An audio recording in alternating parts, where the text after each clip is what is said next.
सुप्रभात बच्चों, हिंदी की कक्षा में आप सभी का स्वागत है।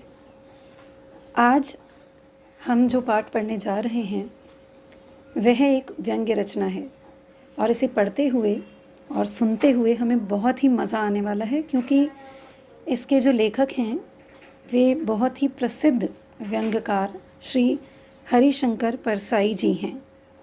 वास्तव में यह रचना एक यात्रा वृतांत है, अर्थात परसाई जी ने कभी स्वयं कोई यात्रा की होगी और उसी का स्मरण करते हुए जो उन्होंने व्यंग्य रचना लिखी है उसे हम आज पढ़ने वाले हैं, मैं आपको सुनाने वाली हूँ। वास्तव में जैसा कि पाठ का नाम है बस की यात्रा, आप में से भी बच्चे कभी ना कभी तो बस में बैठे होंगे। बस जो होती है ना, परिवहन निगम की बसेस जिसको आप बोलते हैं, पब्लिक ट्रांसपोर्ट, उसमें। और अगर नहीं बैठे हैं तो ज़रूर बैठिएगा, क्योंकि उसकी यात्रा का अपना ही एक आनंद होता है। यूँ तो कह सकते हैं कि अब जो बसें चला करती हैं सड़क पर वे वाकई ही बहुत आरामदायक हैं। उनमें एसी भी लगे हैं और ऑटोमेटिक डोर्स भी लगे हैं, तो बहुत ही कायदे की सवारी है वो। लेकिन बच्चों, जब पहले ये बसेस अपने दूसरे रूप में थी तो वाकई इनमें सफ़र करना बहुत ही रोचक था। और परसाई जी के समय में तो हम अनुमान लगा सकते हैं कि ये बहुत ही ज़्यादा रोचक रहा होगा। तो कुल मिलाकर उस समय जो बसें थी, परिवहन निगम था, उनकी जो बसें हुआ करती थी उनकी हालत बहुत ही खस्ता थी और लोग उसमें बैठने से डरा करते थे, पर मजबूरी थी तो मजबूरी के चलते लोग उसमें सफ़र किया करते थे। और स्वयं लेखक ने भी किया अपने मित्रों के साथ। वह यात्रा कैसे उनके लिए एक यादगार बन गई, उसी का वर्णन इस पूरे पाठ में किया गया है। तो चलिए शुरू करते हैं बस की यात्रा। लेखक कहते हैं कि वर्षों पुरानी बात है और एक बार उन्हें अपने दोस्तों के साथ बस की यात्रा करने का अनुभव हुआ। तो लेखक अपने 4 दोस्तों के साथ वर्षों पुरानी घटिया और खस्ता हालत बस में सफ़र तय करते हैं। उनकी मजबूरी होती है, उन्हें एक जगह से दूसरी जगह जाना होता है, क्योंकि एक मित्र को सुबह सुबह काम पर पहुंचने की मजबूरी होती है। तो इसके चलते वे तय करते हैं कि चलिए हम कुछ दूरी जो है वे बस के द्वारा तय करेंगे। तो तय करके वो सब चल पड़ते हैं और उसमें क्या क्या मुसीबतें आती हैं और क्या क्या घटनाएं होती हैं, बड़ा ही रोचक और चुटीला वर्णन लेखक ने इसमें किया है। तो शाम 4 बजे उन्होंने तय किया कि हम बस से पन्ना एक जगह का नाम है, हम वहाँ जाएंगे और पन्ना से, उस जगह से जहाँ पहुँच जाएंगे, वहाँ से उसी कंपनी की जो दूसरी बस 1 घंटे बाद सतना के लिए चलती है, सतना भी एक जगह का नाम है, तो सतना के लिए चलती है, उसके बाद हम उसमें चले जाएंगे। जिससे होगा क्या कि हमें बड़ी ही सरलता से अगले दिन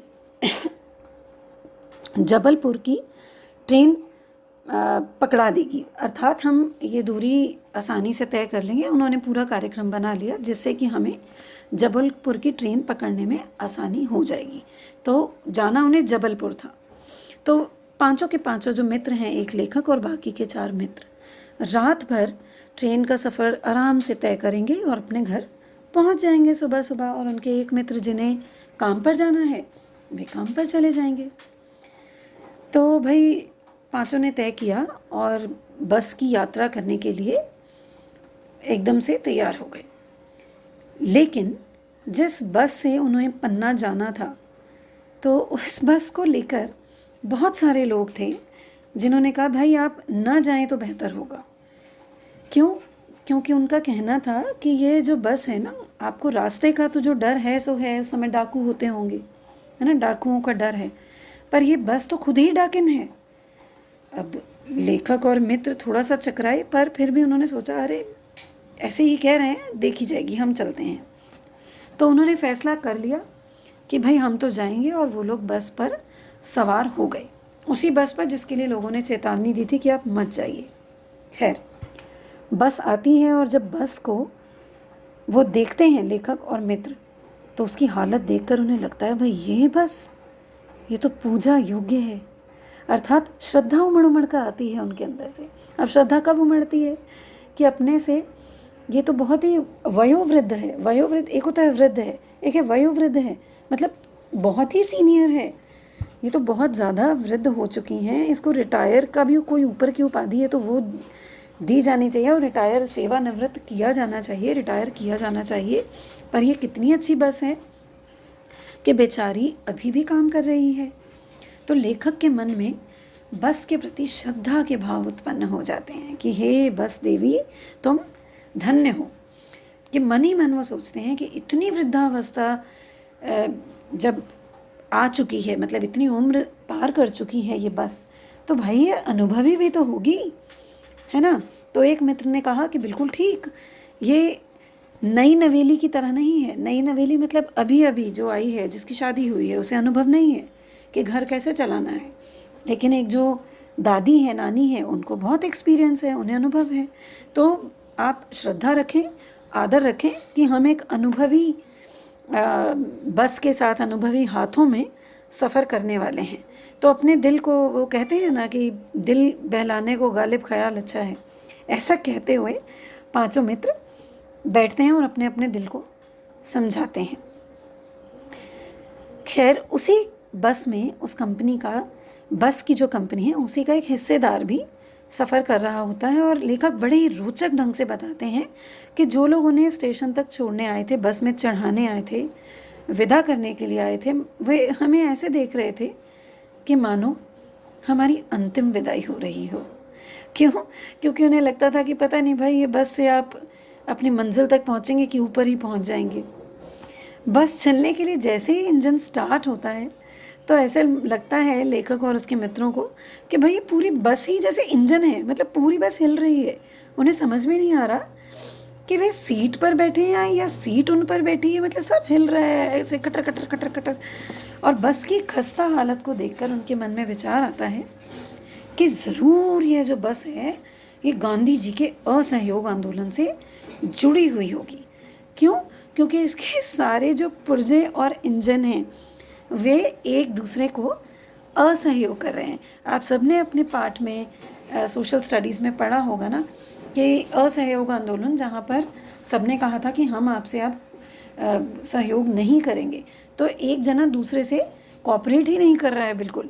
तो उन्हें बिल्कुल याद आ गई कि ये बिल्कुल फुल ट्रेंड है, तो ये एक दूसरे से असहयोग कर रहे हैं कि भाई हम नहीं चलेंगे, हम नहीं चलेंगे। पर कैसे भी करके धीरे धीरे बस आगे बढ़ती है, और तब लेखक को एहसास होता है कि ये असहयोग के अलावा सविनय अवज्ञा आंदोलन से भी जुड़ी होगी।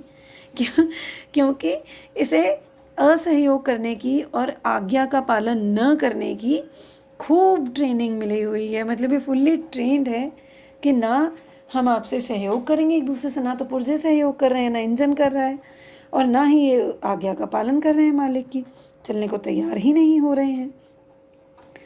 तो थोड़ी दूर जाके ये बस सच में रुक जाती है। पता चलता है कि बस का जो पेट्रोल है उसकी टंकी में छेद हो गया है। तो ड्राइवर एक बड़ा ही मज़ेदार सा तरीका अपनाता है। वो क्या करता है, बाल्टी में पेट्रोल निकाल कर उसे बगल में रखता है और नली डालकर उस पेट्रोल को इंजन में भेजने लगता है।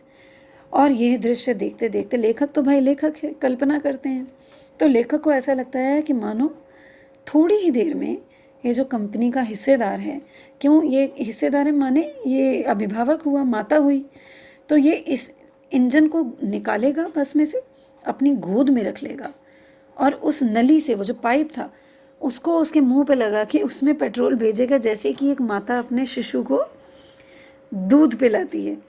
तो काफ़ी मशक्क़त वे लोग करते हैं और वो बस दोबारा से चल पड़ती है।